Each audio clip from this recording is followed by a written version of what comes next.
Buenos días a todos. Bueno, hoy es un día muy especial. Me acompañan acá mis hijos, mi esposo. Entonces quiero darle la gloria y la honra al Señor porque ese es un tiempo que de verdad lo estaba anhelando mucho. Y vamos a empezar a compartir este estudio. ¿Ya me mira? ¿Ya? Bueno, entonces el tema se llama El Señor tabernaculizó entre los hombres. En Levítico 23:33 dice: Y habló el Señor a Moisés diciendo: Habla a los hijos de Israel y diles: a los 15 días de este mes séptimo será fiesta solemne de los tabernáculos al Señor por 7 días. Entonces, acá miramos que dice: habla a los hijos de Israel. ¿Quiénes son los hijos de Israel? Entonces ya conocemos que los hijos de Israel son los descendientes de Abraham, pero también de todos aquellos que aceptamos en el corazón seguir al Dios vivo, al Dios de Abraham, de Isaac y de Jacob. Dice: a los 15 días de este mes séptimo será fiesta solemne de los tabernáculos. La palabra tabernáculos en hebreo es sukkah, que significa choza, guarida, cabaña, tienda o campaña. Entonces acá recordemos que la Biblia fue escrita en hebreo. Lo que nosotros tenemos es una traducción. Para poder entender su verdadero mensaje o significado, debemos considerar el lenguaje en el que fue escrita. Para esto existen herramientas como el diccionario Strong, que es de donde nos basamos para entender su verdadero significado. Entonces, de acá es que sacamos del diccionario Strong que la palabra tabernáculos en hebreo es sukkah. Vamos a mirar, dice, el propósito de habitar en una sukkah. En Levítico 23:42 dice: en tabernáculos habitaréis 7 días. Todo natural de Israel habitará en tabernáculos.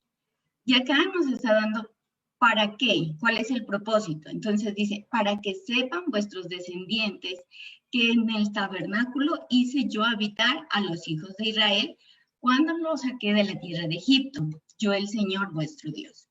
Entonces acá miramos que el propósito de habitar en la sukkah es de recordar de dónde nos sacó el Señor. Dice: el habitar en chozas hechas con ramas tiene como propósito mantener vivo el recuerdo del camino que atravesó Israel en el desierto. Entonces nosotros ya conocemos que una vez que salió Israel, se fue al desierto y en el desierto estuvo 40 días. Entonces, al habitar en esta sukkah, eso es lo que el Señor de manera didáctica nos está enseñando. En Éxodo 13, del 20 al 22 dice: y partieron de Sucot y acamparon en Etam, a la entrada del desierto. Y el Señor iba delante de ellos de día como una columna de nube para guiarlos por el camino, y de noche en una columna de fuego para alumbrarles, a fin de que anduviesen de día y de noche. Nunca se apartó de delante del pueblo la columna de nube de día, ni de noche la columna de fuego. Entonces, aquí miramos 3 palabras que me llamaron mucho la atención, que fueron columna, nube y camino. Entonces, la palabra columna es la palabra en hebreo amud. Raíz primitiva quiere decir estar. Entonces, el significado sería literalmente habitar, sostener, reposar. Y la palabra nube es anán, cuya raíz es cubrir. Camino es derek, figuradamente se refiere al curso de la vida o la misión. Entonces, cuando estaban entrando al desierto, fue el Señor que literalmente habitaría y sostendría a su pueblo, cubriéndolo para que pueda andar en el transcurso de esta vida, siendo Él quien alumbraría así su pueblo y pudiera andar de día y de noche. Entonces, desde acá, desde este momento, desde Éxodo, miramos que nuestro Padre estuvo con su pueblo, ¿sí? Estuvo representado en esta columna que no se apartaba, o sea, era su presencia, y podemos ver aquí que él desde este momento él estuvo presente. Bueno, entonces igualmente pasa con nosotros. Entender este pasaje debe traer a nuestras vidas la certeza que cuando entremos al desierto no estamos solos. Quizás lo que vemos refleje que aparentemente así es, pero debemos recordar quién va con nosotros, y así como estuvo con nuestros padres en el desierto, de igual manera está con nosotros hoy en día. El Padre nos cubrirá, protegerá y rodeará para que cumplamos la misión que tenemos que cumplir. Durante la estadía del pueblo en el desierto, el Señor les dio las instrucciones para que construyeran un santuario, con el propósito de que el Padre habitara en él. En Éxodo 25:8 dice, y harán un santuario para mí y habitaré en medio de ellos. Entonces, aquí me llamó la atención dos palabras, santuario y habitaré. Santuario es la palabra mikdash o mikedash, que significa cosa o lugar consagrado. Y habitaré es la palabra shakán, que significa hospedar, residir, quedarse permanentemente, habitar, descansar.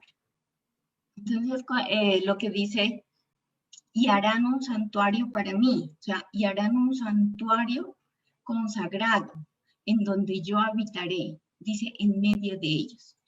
Entonces, miramos acá cómo el Señor no solamente estaba, digamos, en el tabernáculo, como miramos anteriormente desde que puso su presencia como esa nube, desde ahí acompañó a su pueblo. El mandamiento que recibió Moisés era construir un lugar consagrado al Señor para que Él resida, habite en medio de su pueblo. Vemos una vez más que el Señor es quien tiene la intención de habitar entre su pueblo. La nube que los acompañaba desde que salieron de Egipto no se iría, ahora habitaría con su pueblo. Entonces, miremos aquí que Dios tiene la intención de habitar con su pueblo. No somos nosotros los que buscamos a Dios, es Él el que nos busca. Y más adelante nos vamos a dar cuenta que así es, que el Señor es el que nos está buscando, el que nos está insistiendo a que volvamos a Él. En Números 9, del 15 al 17 dice, el día que el tabernáculo fue erigido, la nube cubrió el tabernáculo sobre la tienda del testimonio, y a la tarde había sobre el tabernáculo como una apariencia de fuego, hasta la mañana. Así era continuamente. La nube lo cubría de día y de noche la apariencia de fuego. Cuando se alzaba la nube del tabernáculo, los hijos de Israel partían, y en el lugar donde la nube paraba, allí acampaban los hijos de Israel. En Números 9:23 dice, al mandato del Señor acampaban y al mandato del Señor partían, guardando la ordenanza del Señor como el Señor lo había dicho por medio de Moisés. Vemos que el tiempo que Israel estuvo en el desierto estuvo sujeta a la palabra del Señor, obedeciendo y confiando quién era su sustentador. Miremos lo que dice Jeremías 2:3 en la versión Dios habla hoy. Dice, el Señor se dirigió a mí y me dijo, ve y habla a la ciudad de Jerusalén, grita para que oiga bien. Así dice el Señor. Recuerda que cuando eras joven me eras fiel, que cuando te hice mi esposa me amabas y me seguiste a través del desierto, tierra en que nada se cultiva. Israel estaba consagrada a mí. Era lo mejor de mi cosecha. Si alguien le hacía daño, yo lo castigaba enviándole calamidades, yo el Señor lo afirmo. Entonces, acá miramos, dice, eras mi esposa. ¿Sí? Entonces, Dios considera a su pueblo como su esposa. ¿Y cuándo lo vemos que considera a su pueblo como su esposa? Cuando le entregó las tablas, le entregó las instrucciones, le entregó estos mandamientos. ¿Sí? Pero entonces acá dice, recuerdo que cuando eras joven me eras fiel. O sea, me eras fiel. O sea, ¿acaso podemos...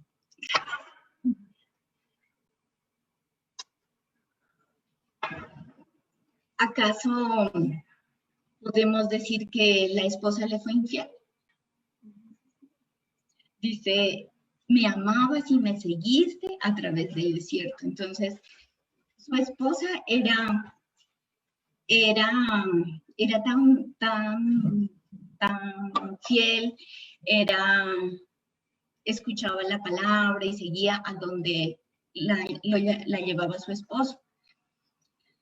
Pero acá dice, recuerdo, es como pasado, o sea, que ya no es la esposa, ya no es fiel, ¿sí? Con el profeta Jeremías nos damos cuenta que algo le pasó a este pueblo, que estaba guiado por el Señor, que se alimentaba de él y se dejaba guiar en el desierto.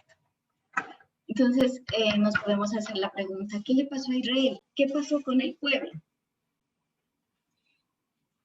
En Jeremías 2, del 5 al 8, dice, ¿qué de malo encontraron en mí sus antepasados, que se alejaron de mí? Se fueron tras dioses que no son nada, y en nada se convirtieron ellos mismos. No se preocuparon por buscarme a mí, que los saqué de Egipto, que los guié por el desierto, tierra seca y llena de barrancos, tierra sin agua, llena de peligros, tierra donde nadie vive, por donde nadie pasa. Dice, no se preocuparon por buscarme. ¿Sí? O sea, Israel dejó de ser esa esposa fiel. ¿Por qué? Porque no se preocupó por buscarlo. Además dice que él fue el que los sacó de Egipto, que los guió por el desierto, como mirábamos anteriormente.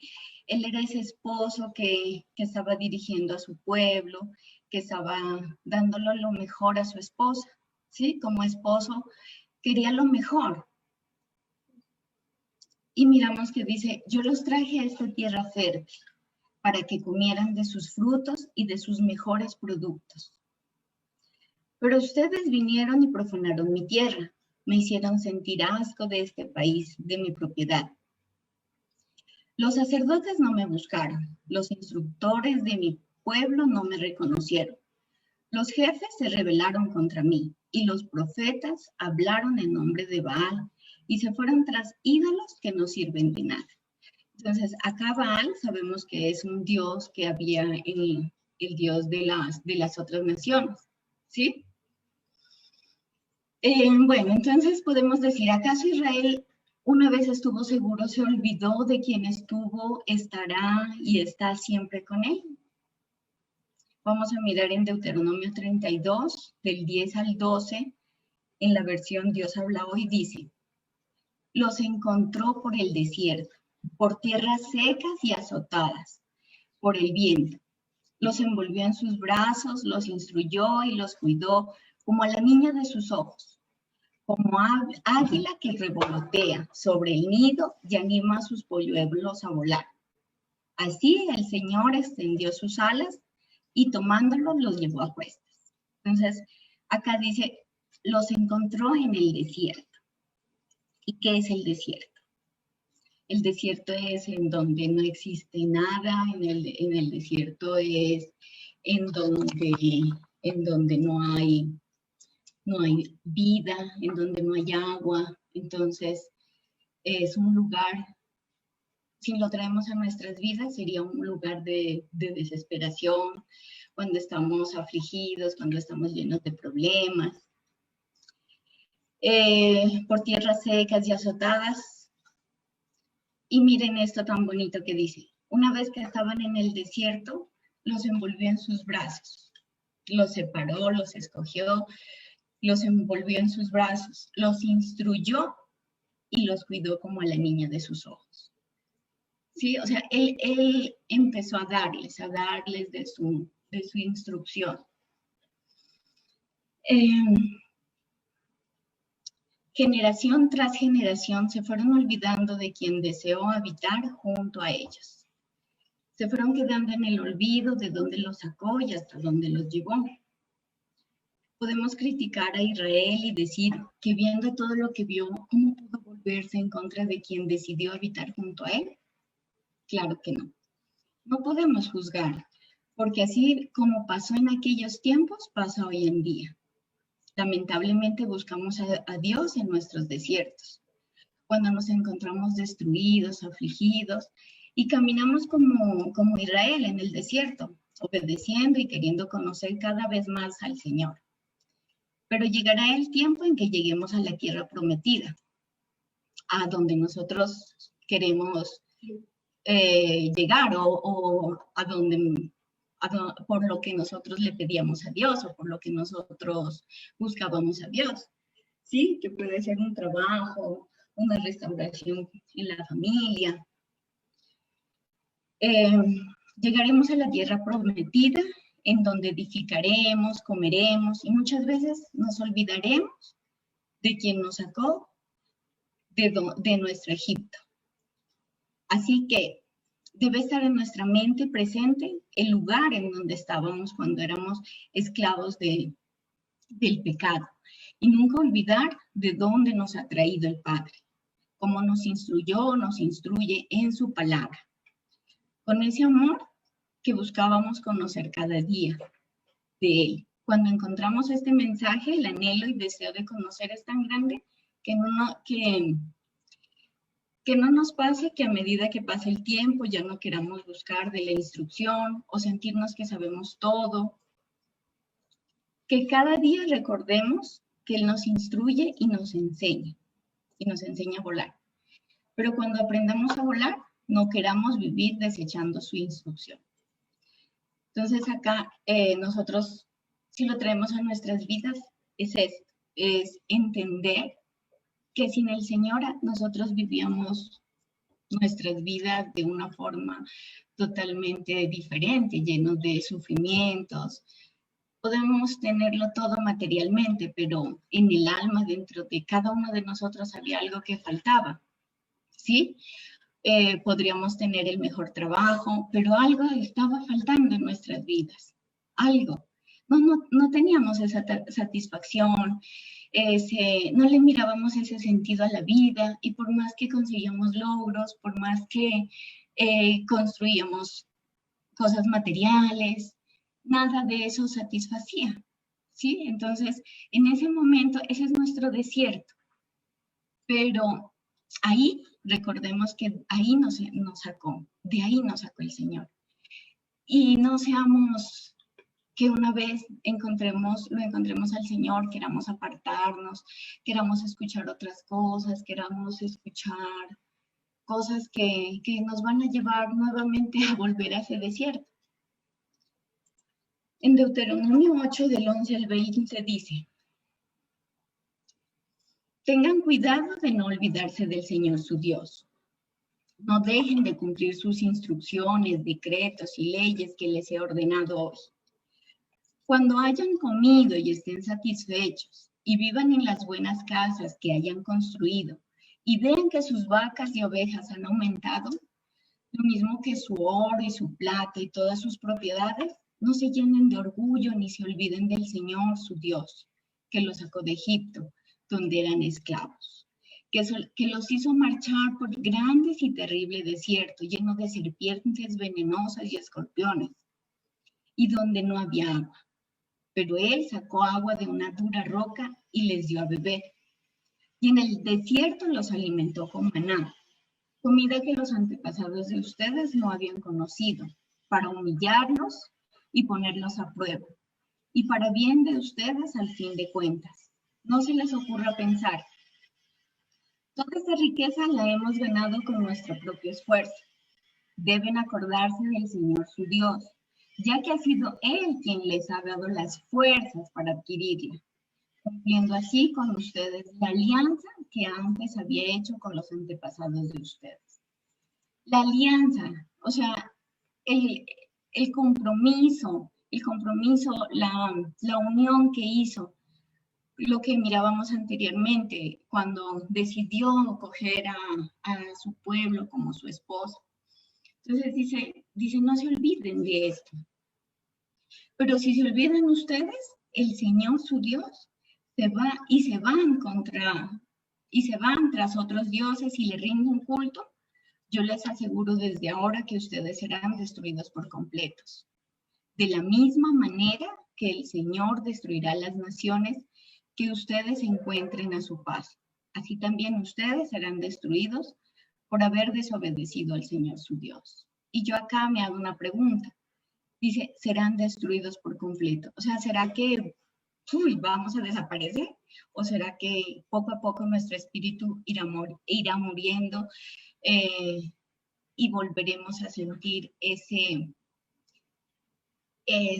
vacío que cuando lo sentíamos en el desierto de reconocerlo al Señor?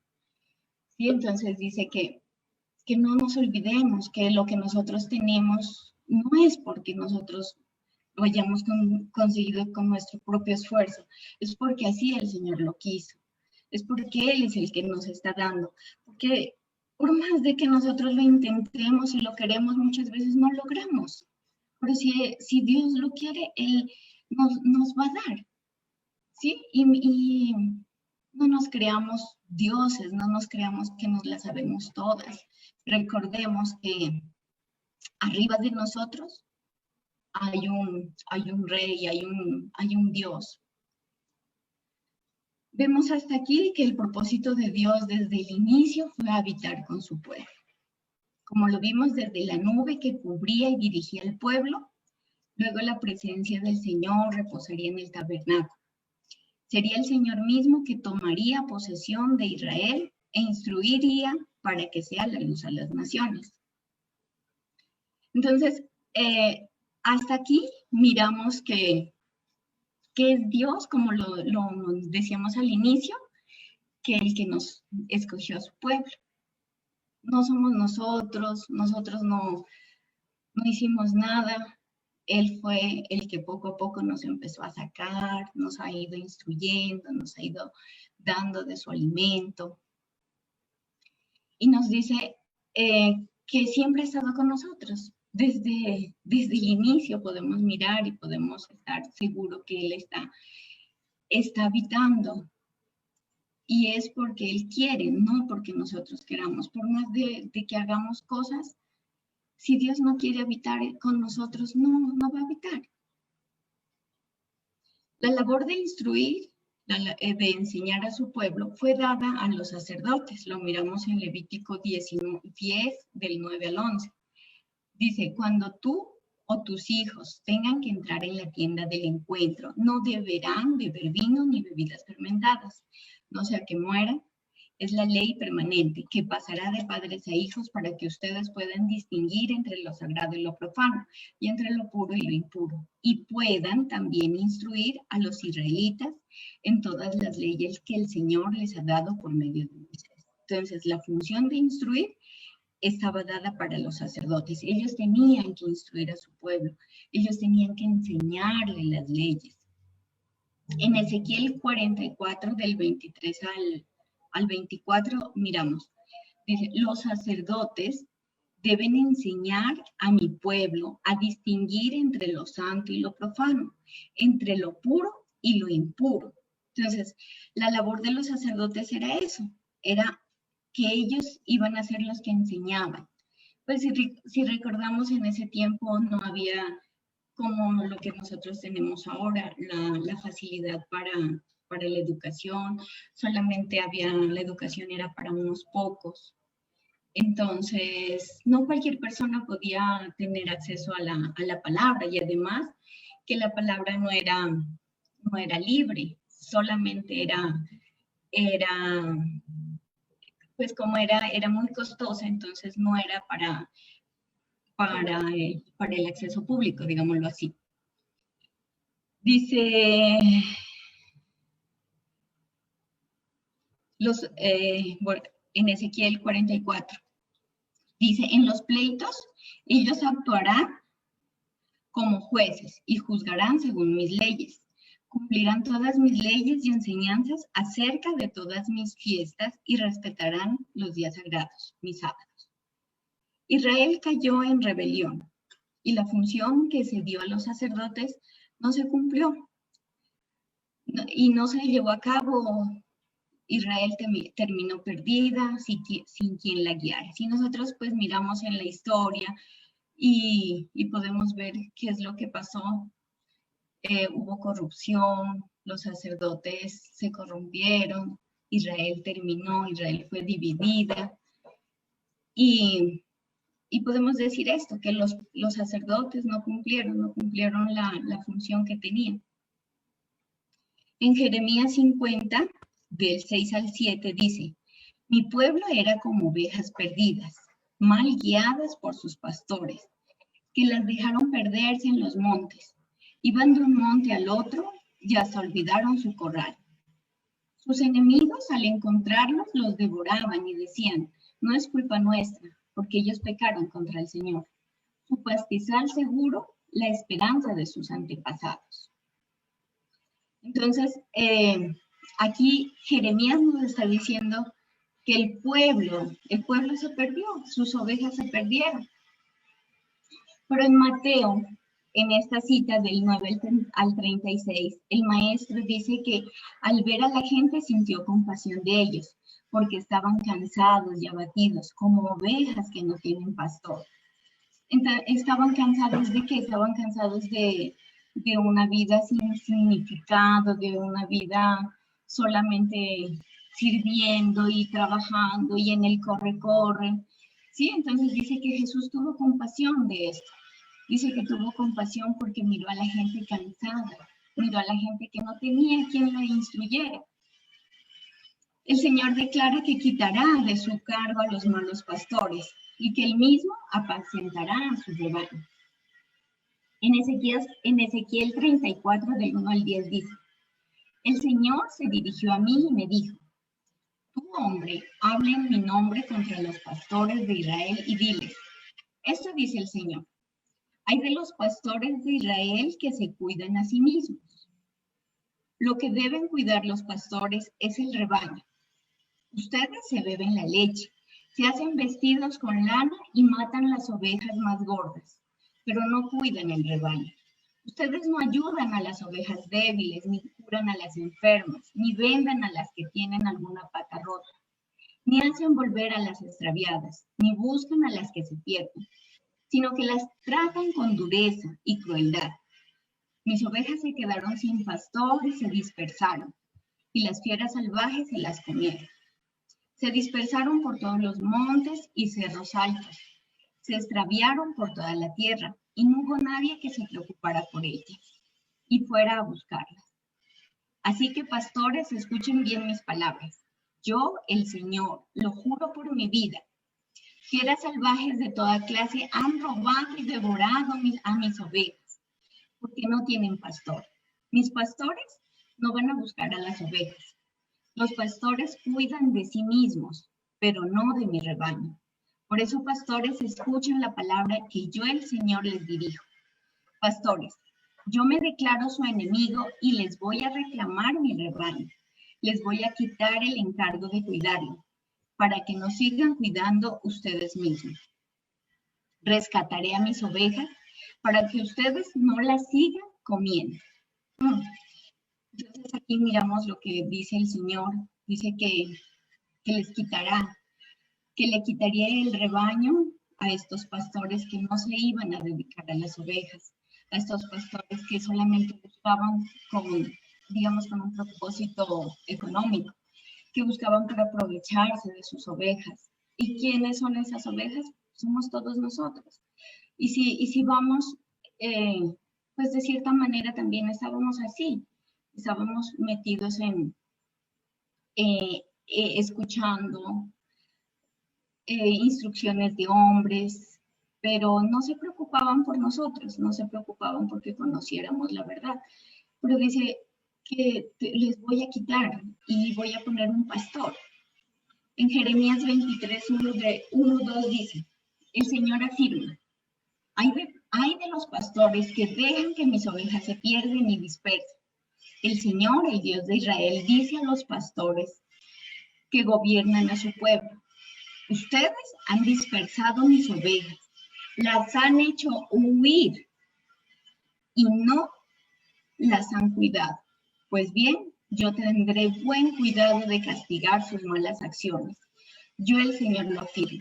Y acá está más, o sea, más enfático porque dice, ustedes han dispersado, ustedes las han hecho huir. Y vemos esto que es verdad, mucha gente ya no quiere creer en el Señor por mirar todas las cosas que han hecho quienes deberían dar la instrucción y quienes deberían dar el ejemplo. Miramos que ya dicen, no, es que Dios no existe, porque miren cómo vive tal persona, miren lo que hace tal otra, ¿sí? Entonces aquí el Señor nos dice, por culpa de ese mal ejemplo, por culpa de no haber sabido instruir a mis hijos, que son mis ovejas, ustedes las han hecho huir. Y muchas veces esto es verdad, porque mucha gente se ha apartado del Señor, mucha gente ha buscado otras cosas y no ha querido saber nada porque por el mal testimonio.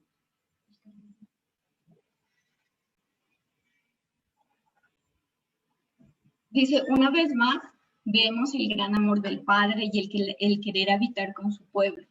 Vemos que Israel se apartó y conocemos que pronto terminaron sirviendo a ídolos, que quienes tenían que alimentar al pueblo también se desviaron. Un segundito.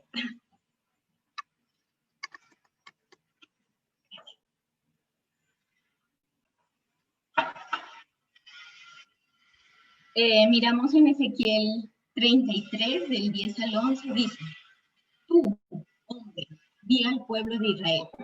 Ustedes dicen, estamos cargados de faltas y pecados. Por eso nos estamos pudriendo en vida.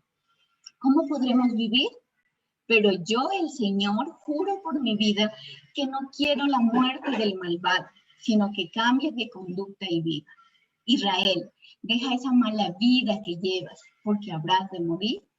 Entonces, miren lo que dice el Señor. Dice, no quiero tu muerte. Yo no quiero la muerte de la persona que no cree en mí, de la persona que dice que todo esto es mentira. Yo no quiero la muerte. Solamente dice, quiero que cambies de conducta y vivirás.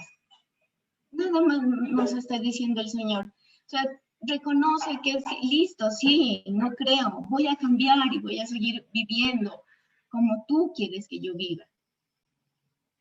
¿Acaso podremos hacer oídos sordos ante esta solicitud? No quiero la muerte del malvado, sino que cambie de conducta y vida. Estas son las mismas palabras que hoy escuchamos para nosotros. El Padre no quiere nuestra muerte, solo que hagamos conciencia de cómo estamos llevando nuestra vida. Nos arrepentamos, cambiemos de conducta y vivamos. ¿Podremos hacerlo? ¿Será que podremos hacerlo? ¿Será que vale o pesa más nuestro orgullo de decir yo estoy bien y no reconocer que sí estoy fallando? Que no estoy viviendo como Dios quiere que viva? ¿Por qué no nos damos esa oportunidad y pensamos, ¿es esta la vida que yo quiero? ¿Es esta la vida que realmente me satisface? Viendo la situación de Israel, el andar del pueblo de un lugar a otro, buscando la satisfacción, enredada en los asuntos de este mundo, siendo rebelde y adúltera, Dios será quien envía un pastor, que sí cuidará de sus ovejas, las alimentará, las guiará y les enseñará por dónde deben ir.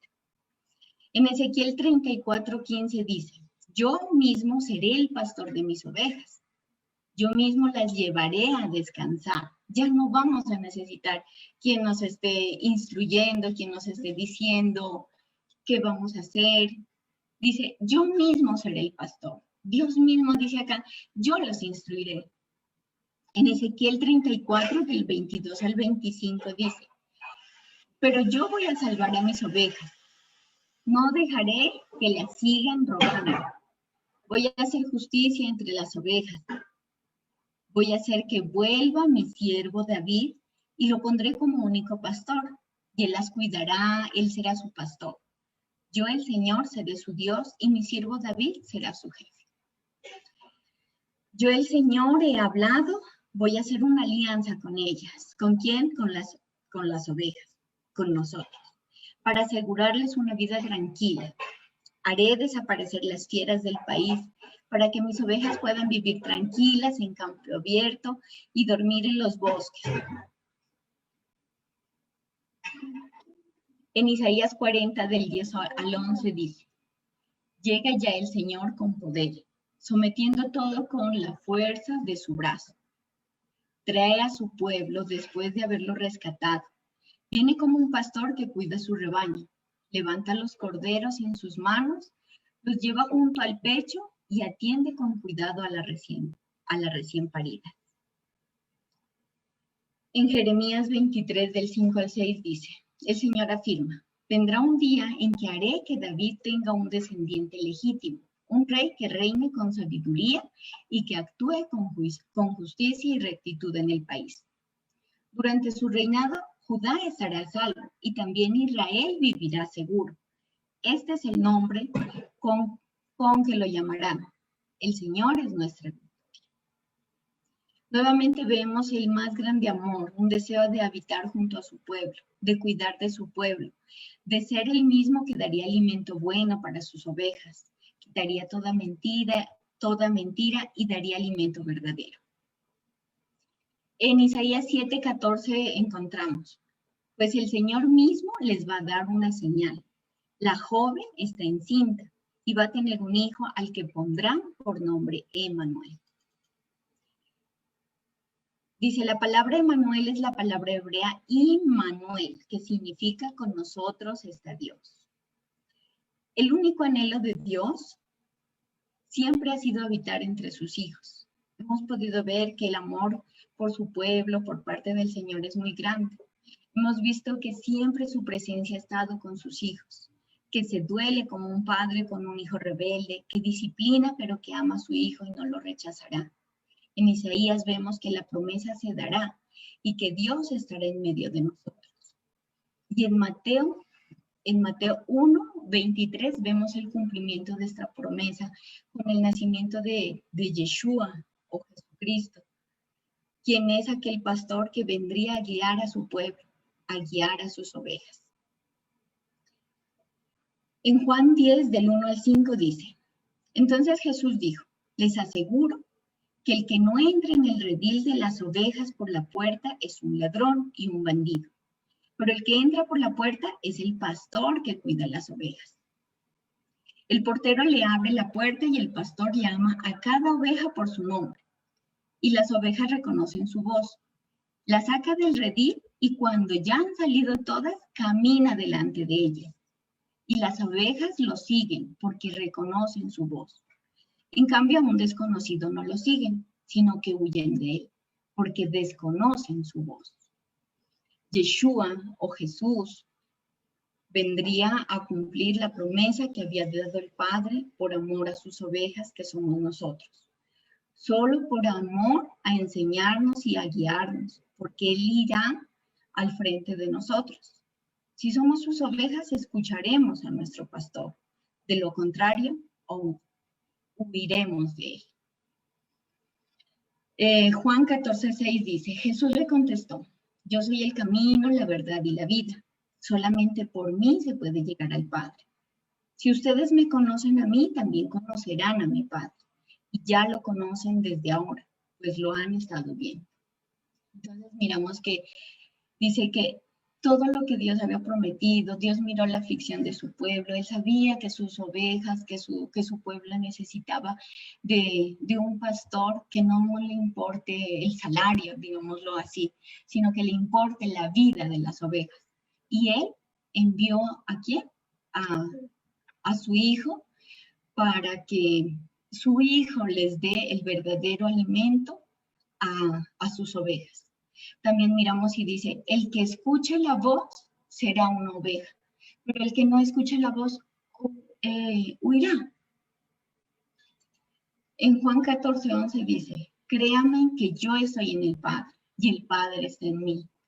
Si no, crean al menos por las obras mismas. Y si nosotros leemos el Nuevo Testamento, nos damos cuenta de todas las obras que Jesús o Yeshua vino a hacer. Y miramos y empezamos a leer y miramos tantas cosas que hizo. Entonces dice, crean al menos por las obras mismas. Jesús, Juan 14:23.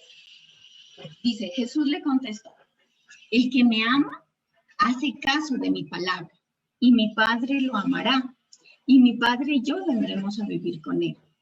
El que no me ama no hace caso de mis palabras. Las palabras que ustedes están escuchando no son mías, sino del Padre que me ha enviado. En Juan 10, del 27 al 30 dice, mis ovejas reconocen mi voz, y yo las conozco, y ellas me siguen. Yo les doy vida eterna y jamás perecerán, ni nadie me las quitará. Lo que el Padre me ha dado es más grande que todo, y nadie se lo puede quitar. El Padre y yo somos uno. Entonces lo que está diciendo acá es que dice que nadie nos va, una vez que nosotros reconozcamos que Yeshua es nuestro pastor, que Él es el que nos va a guiar, que Él es el que nos va a instruir, que nadie nos va a apartar de Él, nadie nos va a quitar de su lado. Y acá dice, el Padre y yo somos uno. Por eso Yeshua no vendrá a enseñarnos cosas que contradigan las enseñanzas dadas por el Padre por medio de los profetas. Por eso Yeshua solo vino a cumplir las promesas y las enseñanzas dadas por nuestro Padre. Porque dice, somos uno. En Juan 1, del 1 al 3 dice, en el principio ya existía la palabra, y aquel que es la palabra estaba con Dios y era Dios. Él estaba en el principio con Dios. Por medio de él, Dios hizo todas las cosas. Nada de lo que existe fue hecho sin él. Vemos que el Padre estaba con Yeshua, son un solo. De aquí comprendemos que Dios habitó entre su pueblo. Él tomó la tarea y enseñó a cada ovejita, quitando tradiciones de hombre y enseñando su verdadera instrucción. Aquí podemos preguntarnos, ¿acaso hay alguien más que se haya preocupado tanto por nosotros? Claro que no. El amor del Padre desde el inicio ha sido tan grande que no se puede comprender. ¿Quién nos puede amar tanto?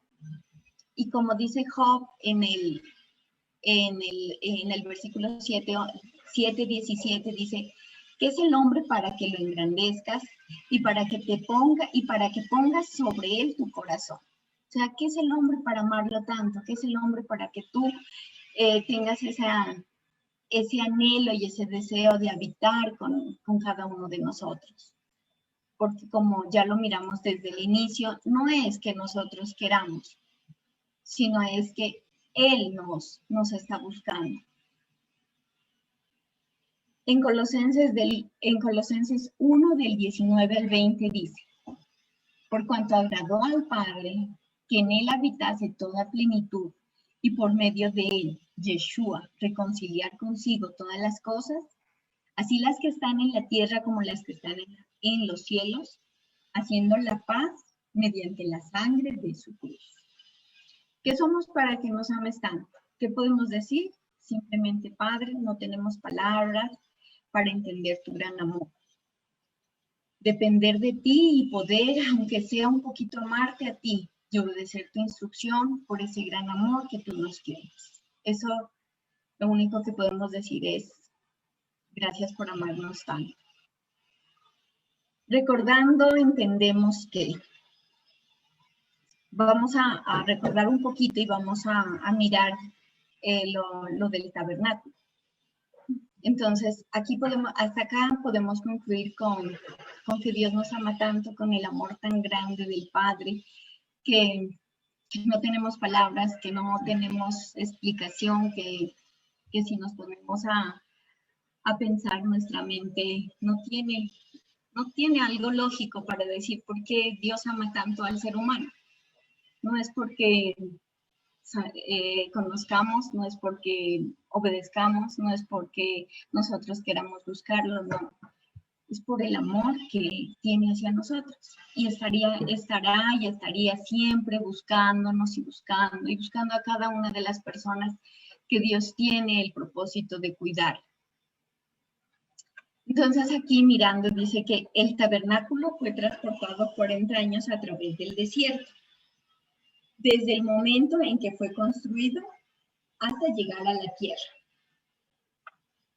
Cuando Israel entró a la tierra prometida, el tabernáculo permaneció en Gilgal. Más adelante el tabernáculo se estableció en Silo. El tabernáculo estuvo en Silo durante cerca de 400 años.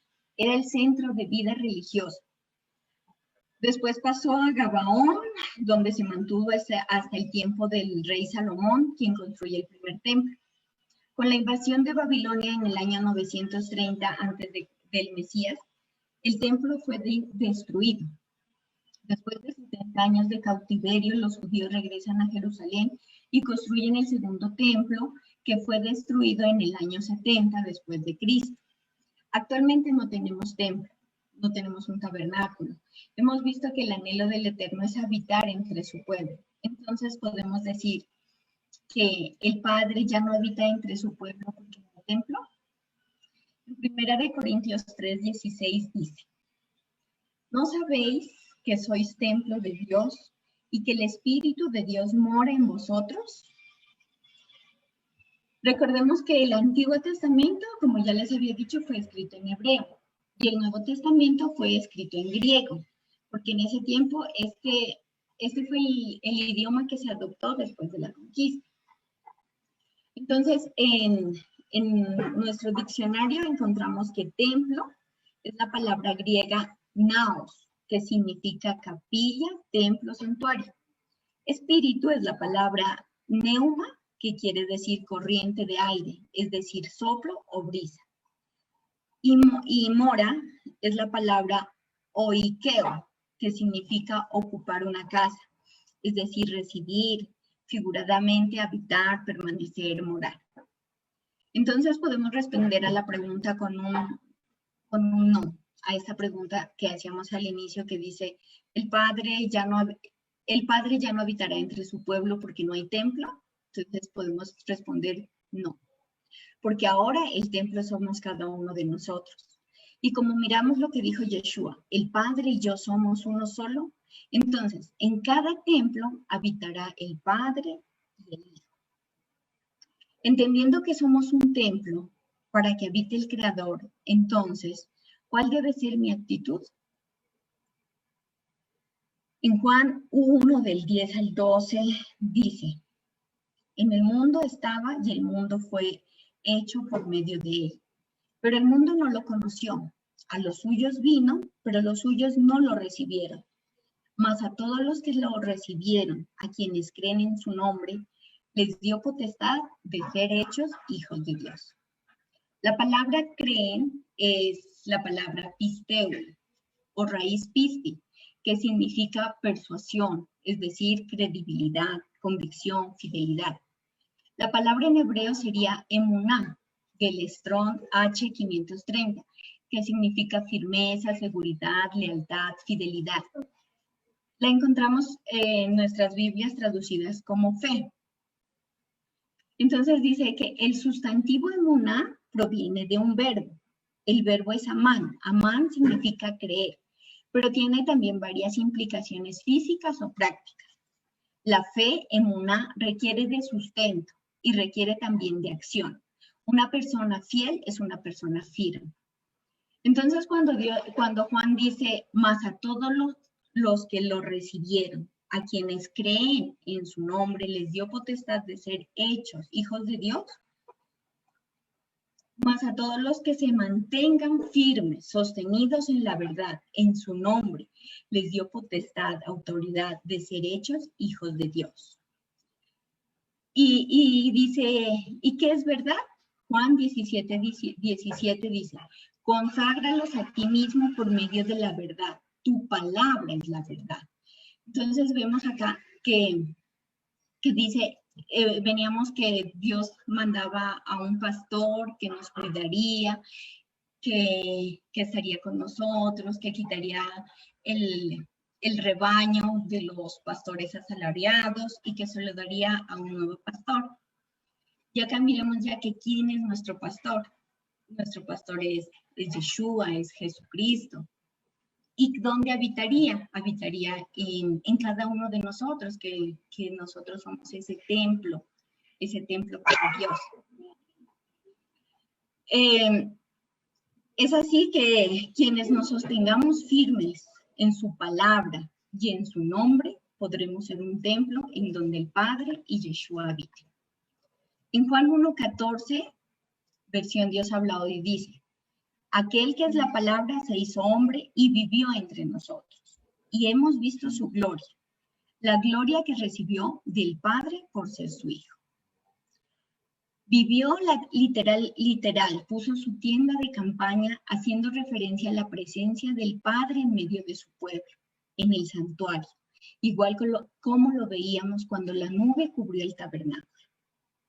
Entonces podemos mirar que todo se relaciona desde el inicio, todo va relacionándose y se va uniendo. Y vemos que donde llega y se complementa en Yeshua. En Ezequiel 11, del 16 al 17 dice, por eso diles, esto dice el Señor, yo los desterré y los dispersé entre las naciones, entre países extraños, pero solo por un corto tiempo. Ahora yo mismo seré un santuario para ellos en los países a donde han ido. Diles también, esto dice el Señor, yo los haré volver de sus países y naciones a donde los he dispersado, y los reuniré y les daré el país de Israel. Para nosotros que estamos en la dispersión, el Señor será un santuario que habitará en cada uno con el propósito de hacernos volver, quitando nuestro corazón de piedra y dándonos un corazón de carne. En Ezequiel 11, 16, 17 dice, yo les quitaré ese corazón duro como la piedra y les daré un nuevo corazón y un nuevo espíritu. Entonces vivirán de acuerdo con mis leyes y decretos y los pondrán en práctica. Ellos serán ellos serán mi pueblo y yo seré su Dios. Aquí miramos lo que el Señor dice. Para que Yeshua pueda habitar en cada uno de nosotros, para que Él pueda habitar en este templo, necesitamos un cambio. Necesitamos cambiar ese corazón duro, ese corazón de piedra, ese corazón lleno de orgullo, ese corazón que no admite reproche. Y así somos, como seres humanos somos así, porque no queremos dejar nuestro orgullo, no queremos dejar nuestra arrogancia. Pero dice que Dios mismo va a hacer un cambio interno en nosotros. Dice que Él va a cambiar ese corazón de piedra. Él va a cambiar y Él va a poner sus leyes. Y miramos ahí que Él va a habitar con nosotros, Él va a estar con nosotros. Pero esto es por Él va a hacer este cambio. Nosotros no podemos hacer nada. Nosotros solamente tenemos que escuchar y enamorarnos del Señor. Y Él se encargará de ir cambiando nuestro corazón y poco a poco. Esto es un proceso. Esto no es de la noche a la mañana. Si yo antes era desconfiada, digamos, yo no voy a solamente por decir que estoy conociendo al Señor, ya tengo que cambiarlo, no. Esto es un proceso y poco a poco el Señor nos va limpiando y nos va cambiando. ¿Sí? En Juan 14, 23 dice, el que me ama hace caso de mi palabra. y mi Padre lo amará, y mi Padre y yo vendremos a vivir con él. Y como su novia debemos prepararnos para estar listos el día en que nuestro esposo venga. En Apocalipsis 19 del 6 al 7 dice, aleluya, porque ha comenzado a gobernar el Señor, nuestro Dios poderoso. Alegrémonos, llenémonos de gozo y démosle gloria, porque ha llegado el momento de las bodas del Cordero. Su esposa se ha preparado. Se le ha permitido vestirse de lino fino, limpio y brillante, porque ese lino es la recta conducta del pueblo santo. Y miramos acá que es su novia. Nosotros somos esa novia, nosotros somos esa esposa que solamente quiere el Señor es que nos preparemos, que escuchemos su voz y que estemos cada día preparándonos, cambiando. No quiere decir que me prepare y que alcance conocimiento y que me aprenda la Biblia al revés y al derecho, sino que quiere decir es que yo tengo que actuar. Todo lo que yo vaya conociendo de la Escritura tengo que irlo manifestando, porque si no, solamente me convertiría en alguien que guarda información, pero debe haber un cambio en mí, en mi vida, en cómo yo me comporto, reconociendo. Lo importante es eso, reconocer, porque cuando yo no reconozco, no puedo cambiar. En Apocalipsis 21, del 1 al 4, dice, vi un cielo nuevo y una tierra nueva, porque el primer cielo y la primera tierra pasaron, y el mar ya no existía más. Y yo, Juan, vi la santa ciudad, la nueva Jerusalén, descender del cielo de Dios, dispuesta como una esposa ataviada para su marido. Y oí una gran voz del cielo que decía, he aquí el tabernáculo de Dios con los hombres. Y él morará con ellos, y ellos serán su pueblo, y Dios mismo estará con ellos como su Dios. Enjuagará Dios toda lágrima de los ojos de ellos, y ya no habrá muerte, ni habrá más llanto, ni clamor, ni dolor, porque las primeras cosas pasaron. Cabe preguntarnos hasta acá, ¿cómo debo cuidar su templo? Entonces, aquí en 1 Corintios 6, del 19 al 20 dice, ¿no saben ustedes que su cuerpo es templo del Espíritu Santo que Dios les ha dado y que el Espíritu Santo vive en ustedes? Ustedes no son sus propios dueños, porque Dios los ha comprado. Por eso deben honrar a Dios en el cuerpo. Entonces, miren lo que dice acá. Ustedes no son sus propios dueños, porque Dios los ha comprado. En Romanos 12:2 dice, no vivan ya según los criterios del tiempo presente. Al contrario, cambien su manera de pensar para que así cambie su manera de vivir y lleguen a conocer la voluntad de Dios. Es decir, lo que es bueno, lo que es grato, lo que es perfecto. ¿Qué nos dice acá? La pregunta es, ¿cómo debo cuidar su templo? Entonces dice, cambien su manera de pensar para que así cambien su manera de vivir.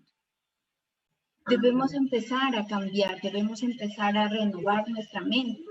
En Romanos 13, del 11 al 14 dice, todo esto tengan en cuenta el tiempo en que vivimos y sepan que ya es hora de despertarnos del sueño, porque nuestra salvación está más cerca ahora que al principio, cuando creíamos en el mensaje. La noche está muy avanzada y se acerca el día. Por eso dejemos de hacer las cosas propias de la oscuridad y revistámonos de luz. Como un soldado se reviste de su armadura, actuemos con decencia, como en pleno día. No andemos en banquetes y borracheras, ni en inmoralidades y vicios, ni en discordias y envidia. Al contrario, revístanse en ustedes del Señor Jesucristo y no busquen satisfacer los malos deseos de la naturaleza humana. En Efesios 5:10 dice, examinen siempre qué es lo que le agrada al Señor. Examinemos nuestra conducta. ¿Esto le agrada al Señor? ¿Estamos haciendo las cosas bien? ¿Y cómo sabemos qué es lo que le agrada al Señor? A través de su instrucción. Efesios 5:17. No actúen tontamente, procuren entender cuál es la voluntad del Señor. Todo se guarda en nuestro cerebro. Ustedes saben que nuestro cerebro pues es como de donde todo procede, ahí se encuentra nuestra mente. Así que como templo, si entendemos que somos un templo de Dios, tenemos la responsabilidad de estar muy alertas, teniendo cuidado en lo que metemos a nuestro cerebro, de qué información recibimos. Es nuestra responsabilidad llenar de basura o de la palabra que nos dará vida. Según lo que tengamos en nuestra mente y nuestro cerebro, así será nuestro proceder.